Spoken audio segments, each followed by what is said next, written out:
I'm Bill Hubsher. And I'm Lori Meggs, and welcome to Focus on Marshall. We're here at the Kennedy Space Center, Florida, for a very special episode, the final launch of Space Shuttle Endeavour right there on that pad. We're going to be talking to a lot of the familiar faces from Marshall who have been working on this program, some from the very beginning. That's right. We'll hear their special stories from working all across the shuttle era and some personal highlights. And of course, the Space Center has been a part of the shuttle program from the start. It'll be really interesting to hear some of those folks' thoughts and impressions. So let's get out of this wind and get right to it. I'm here now in the orbiter processing facility, and behind me is Space Shuttle Atlantis getting ready for its final voyage. Specifically, there are the Space Shuttle main engines, and joining me now is Jerry Cook. He is the project manager for those main engines at Marshall. And Jerry, first of all, what do you think of when you see that back there? Oh, it's just a sense of pride. It's been a great opportunity to be the manager of the Space Shuttle main engine project. They're truly a work of art and probably the most magnificent machines I've ever been around. What's it been like over the years? What are the accomplishments that is a tried and true piece of hardware, right? That's correct. It's over 30 years of history in the Space Shuttle main engines, and it's hard to really mention one or two defining moments. It's grounded in a very active test program. We have over 1 million seconds of hot fire data on those engines. Each evolution have improved the safety and reliability of the engines, and it's just been a great accomplishment. It's probably the best rocket engine ever built. Tell me what it's going to be like when you see those engines fire up for the final time. It's going to be a bittersweet moment. It'll be like any other mission. It's going to be a sense of tension as we go uphill all the way through main engine cutoff. And it'll be a sense of pride and accomplishment of being part of something like the human spaceflight program here with the nation. And then it'll be bittersweet because we know it's the last time we'll see those engines fly on an orbiter in today's configuration. But you hope for the future, right? Absolutely. We hope to see them fly again in the future on some future launch vehicle. Well, tell us about when we'll stop finally. What's it going to be like personally for you? We'll stop personally for me. At first it'll be a little bit of relief because we know we've accomplished the mission and we've brought the crew back home safely, which is our utmost priority. After that, it'll be just savor the moment and take it all in and look back on what all we've accomplished. And again, it'll be sad because we know it's the orbiter's last flight and Atlantis will be going on to its final destination here at the Kennedy Space Center. Really, how cool is it for us to be right here beside it? For a geek engineer, this is great. It doesn't get any better than this, and it's the best part of the whole vehicle, in my opinion. Of course, I'm a little biased. Well, I like it too. I like being here. Thank you, Jerry.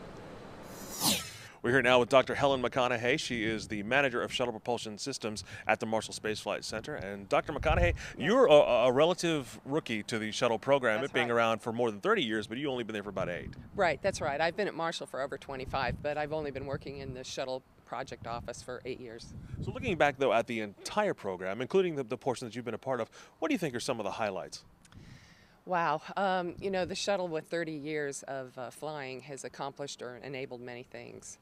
When I do think back on all the different missions we've had, though, I would say the obvious ones would be the Hubble Space Telescope, getting it up there, and then the repair mission and the servicing mission that we did is really one of the biggies. And then the other one, of course, would be all that we did to put the space station in place.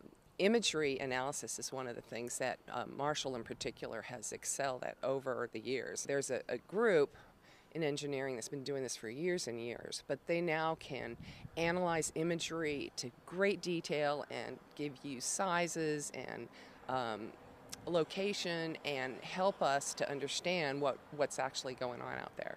Let me ask you then, when you finally see the Endeavour take off from that pad out there here in just a couple more days, Yes. what's that feeling going to be like for you? Wow.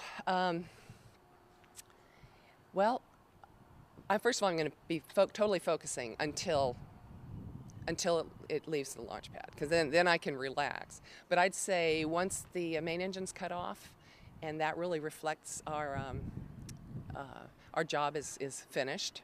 And I think when I take my headset off and I realize it's the last time that I will wear the headset and be sitting there on console, I'm going to feel very sad. But I'm also going to feel a real sense of gratitude for having been part of the program, even though it's only been 8 years, and just a sense of accomplishment and real joy and satisfaction over having been part of it. Dr. McConaughey, I know you worked very hard on this program for the short time you've been on it, Yes. and we'll definitely appreciate that, and thanks very much for taking time today. Oh, you're welcome. You're welcome.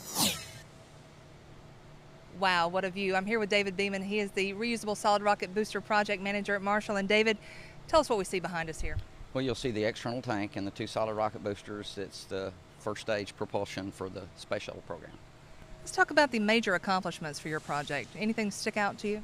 Well, obviously, coming out of the Challenger incident many years ago, the redesign of the motors, we've constantly driven toward perfection on the motors. We've redesigned many things to add additional safety for the astronauts, and it's just been an amazing ride. What's it going to be like for you when those motors fire up for the last time? I guess when they first fire, I'll be excited like always, watching the first stage. And I guess after they separate and we know that the orbiter is safely into orbit, it's going to be emotional. Coming to the end of a program with all the accomplishments, knowing that's going to be the last one, it's going to be somewhat emotional. What do you credit the success to? The people. There's no question that the people are the reason we're successful. Not only the ones today, but the amazing design engineers and program managers that started this program, the guidance they provided us, the hardware they provided us to maintain. So it's the people. All right, David, we look forward to that last launch. Thanks a lot. I'm here now with John Honeycutt, and he is the External Tank Project Manager at Marshall. And John, first of all, tell us how long you've worked with the shuttle program. 22 years, better part of 22 years. Had a few stints away from the program, 6 months to a year. And now you're the manager of the backbone to the space shuttle. Tell us what that means to you. It's not only just the hardware aspect of it. The thing that has enabled us to get that backbone to where it is today is the people. And when I talk about the people, I'm talking about folks at Marshall Space Flight Center, civil servants, as well as our support contractors and our prime contractor at MSU and Lockheed Martin. We got a great group of people, and the organization that we have has enabled us to do what we've done. And over the years, there have been lots of modifications and adjustments to the tank. What do you think its greatest hour was? There's no doubt when the agency decided to build a space station and looked at ways to increase the payload for the vehicle or for the system. ET stepped up to the plate, went to aluminum lithium, friction stir welding, reduced the weight of the tank, and enabled the agency to go and build the space station. So when you see that final tank go up, what's going to go through your mind then? I'll be extremely proud of all the work that we've done. It'll be a culmination of redesigns that have occurred throughout the years. I alluded to the one on the super lightweight tank, but there's been several redesigns, more than a couple of dozen, after Columbia. And our goal was to make the last tank the best tank, and we've done that. It is the best tank. All right, tell me what's going to go through your mind when we see wheels stop on that final shuttle, though? I'll be extremely proud of what the team's accomplished. The thing that jumps into my mind, though, is the work that was done generation before us by the folks that got shuttle off the ground, got it going where it is today. Now it's our job, since shuttle's going to be retired, to pick up with the new space launch system and do what those guys did for shuttle. We need to get that space launch system to a point to where we're looking back on it 30 years from now and saying what a great program it's been. The legacy continues. Thanks so much, John. We're here with Jody Singer. She's the deputy manager of the shuttle propulsion elements. And Jody, you've been with the program now in some way or another for more than 20 years. What are some of the highlights that you've seen on the shuttle program? Well, there's a lot of highlights. When I think about our ability to support the International Space Station, I think about the changes that we've gone through as far as being able to launch super lightweight tanks and the main engines and the solid rocket boosters. There's just a lot of technology that we brought into the space program, and it's just wonderful to see it come to fruition and see it launch. So what about some of the personal and professional highlights you've experienced while you were on shuttle? Well, definitely in shuttle, it's the people. It's the commitment to the success of the shuttle, the day in, day out contributions that our folks have made, their families, across the entire Marshall Space Flight Center, from the engineering directorate to safety and mission assurance, the project offices, all the elements, and our prime contractors. They all make the shuttle successful. It's their commitment, their teamwork, and day in, day out, the sacrifices they've made. All right, so Jody, we're not too far away from watching Endeavour make its final trip into orbit. How are you going to feel when you feel that rumble and see that plume of smoke as it launches for the final time? I'm sure I'll have some tears, but there'll be a lot of personal satisfaction knowing that, a lot of us played a big part in making it successful. But I will be sad. It's been part of my life.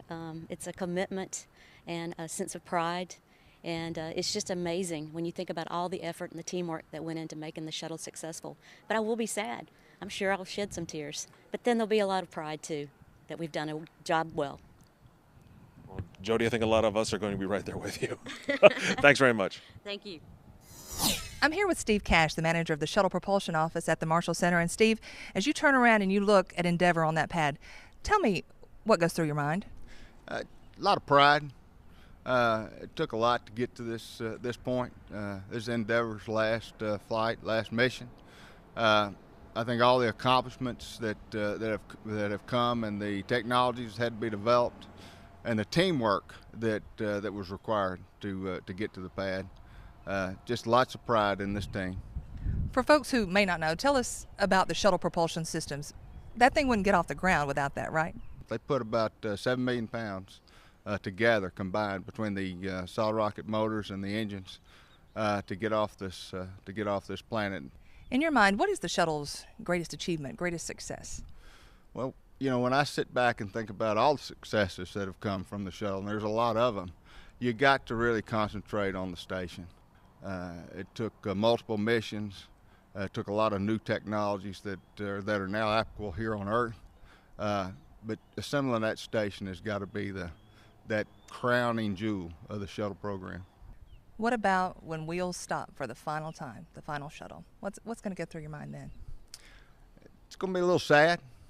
I'm not going to kid you, I'm probably still in denial. I walked the pad last week. Wasn't anybody else out there except for just a few people that were watching taking care of the vehicle, and just slowly go from the top to the bottom. It's just probably a little bit of denial. We've been doing this a long time, and so it'll be a little bit of sadness, probably a lot of joy too. I've talked a lot about pride, because there will be a lot of pride in accomplishing our mission. But there'll be a little sadness. All right, Steve, thank you so much. Thank you. I'm here with Marshall Center Director Robert Lightfoot. And Robert, you worked on the shuttle program for how long? Well, on and off since I started in '86. And talking about all the work over the years, I don't know if you can narrow it down, but maybe one or two highlights, accomplishments, personal highlights for you during this program. Oh man, I think that's a tough one, but I really believe in 10 or 15 years, when people look back on the shuttle program, the enabling and the building of the International Space Station is going to be one of the big memories about what shuttle has done for us. Clearly the Hubble will be there. I mean, Hubble is always going to be there. Chandra, that we did at Huntsville, is going to be there. The big observatories, I guess, in general. But I think the big highlight for me is watching the team, right? I mean, this shuttle team is so diverse, and it's from all over this country that make that shuttle fly and fly safely, and watching that team work is pretty amazing. What's it going to be like for you when, well, first of all, when it lights up for the last time, when those boosters light up and the engines light up and it takes off, and then when wheels finally stop for the last one?